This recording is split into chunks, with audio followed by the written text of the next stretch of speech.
I love our fire pit, but considering you live in Phoenix, it probably spends 300 days a year doing nothing. But we still like to sit outside even in the dead of summer, so I got the idea to put a top on it and make it a little table. And because I love a challenge and I hate spending money, I want to do it entirely with scrap wood. The last piece of alley plywood is a good start, and then we have these slats left over from the patio gym. That's something. And I have my cutoff hoard under the table saw.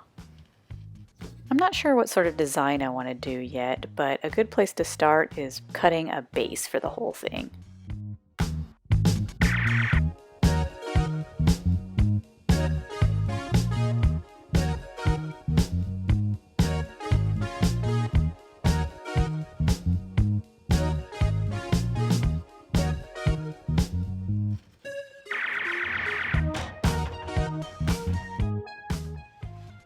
Perfect. Now to figure out the pattern. Could do a herringbone, or maybe miter the corners and make chevrons. Perhaps a modern Mondrian style.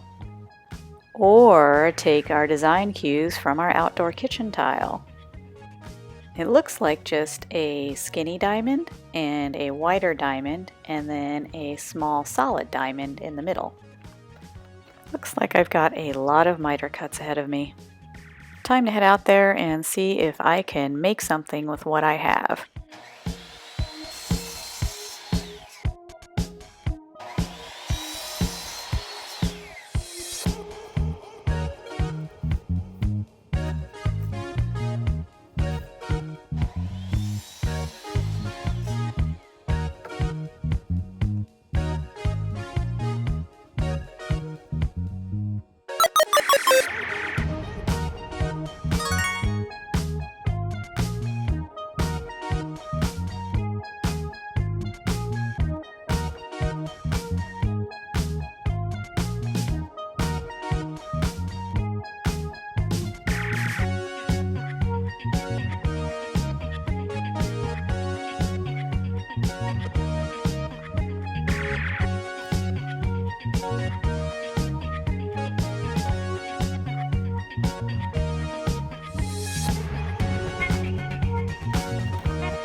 Once I figured out the perfect length for each of the 3 pieces, I marked one of each with a T for template so I wouldn't have to remeasure. I could just trace. I've got kind of the gist of the pattern down, and I tried calculating how many of each cut I was going to need, and I just decided I am going to keep cutting and placing them until the platform is full. First part of that is finding center on the platform.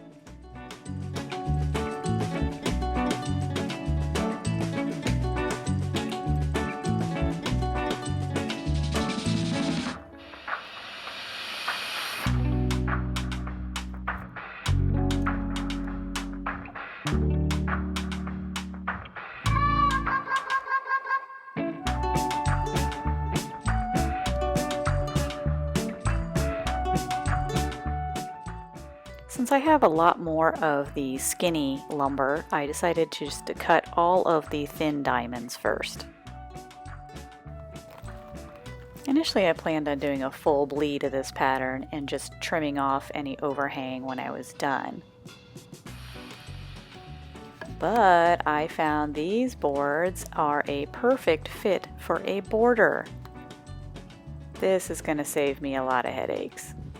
Now I only have a bunch of short little pieces to make these wider diamonds with. So I tried my best setting up a block stop and just being as careful as I could. Still kind of freaked me out. I got about a dozen of these little things cut on one side before I was so frustrated and freaked out that I was going to lose a finger. And also I didn't have nearly enough pieces. So I decided to break my no buying rule and go to Home Depot and see what they had. I was hoping that they would have exactly 2-inch wide boards, and I know they weren't going to, but I thought I'd look. But these scrap pieces were from pieces we had ripped down, so also the boards were garbage quality, so I walked.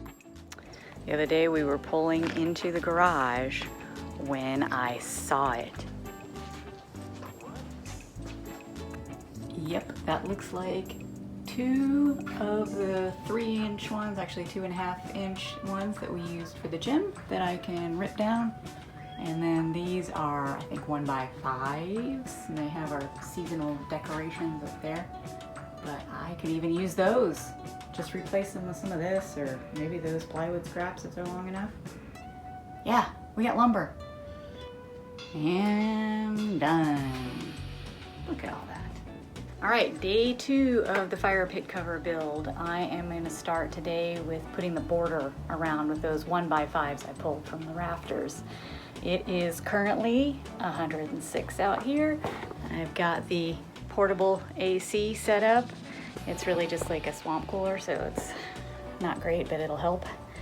And I'll see how much I can get out of the scrap lumber. I decided to start with the border just to kind of pin everything in.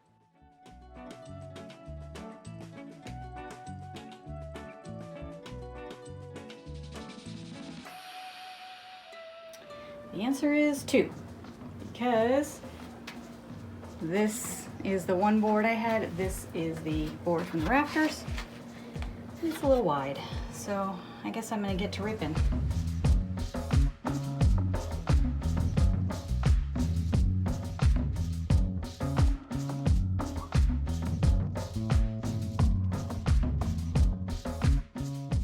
Borders in, and now I need more of those wider diamonds.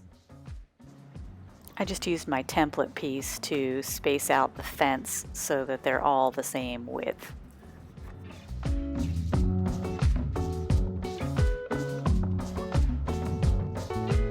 Yep, 108. This is how many of those narrow planks we have. Hopefully that's enough. I am done ripping, so I'm going to do a little cleanup and then back to the chop saw.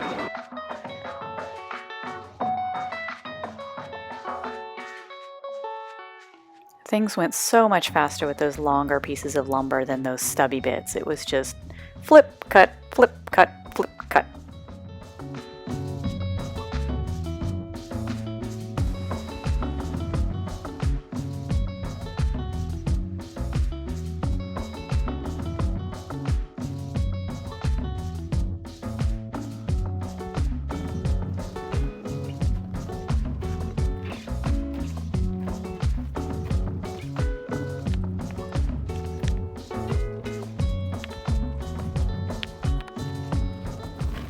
Now I have to figure out what size to cut these triangles around the edges. The 2 in the middle are bigger than the corner ones. And I guessed if you did a straight cut across the end of one of these cutoff pieces, it will probably be the right size.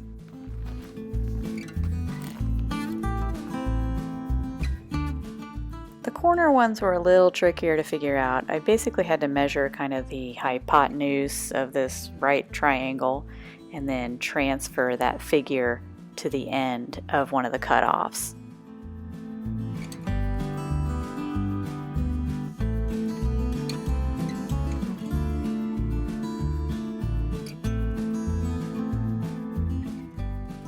And that did a pretty good job of it.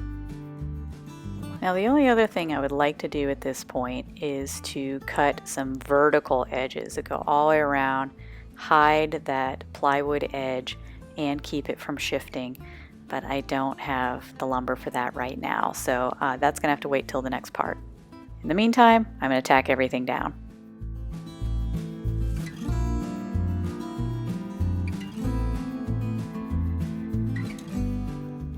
Now clearly my cuts are not perfection, so there's some variation, let's say, in spacing, but I did my best to kind of even things out before I tacked the pieces down.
And that is going to do it for now. Until next time when I try some fancy staining and add that outer border that I'd mentioned.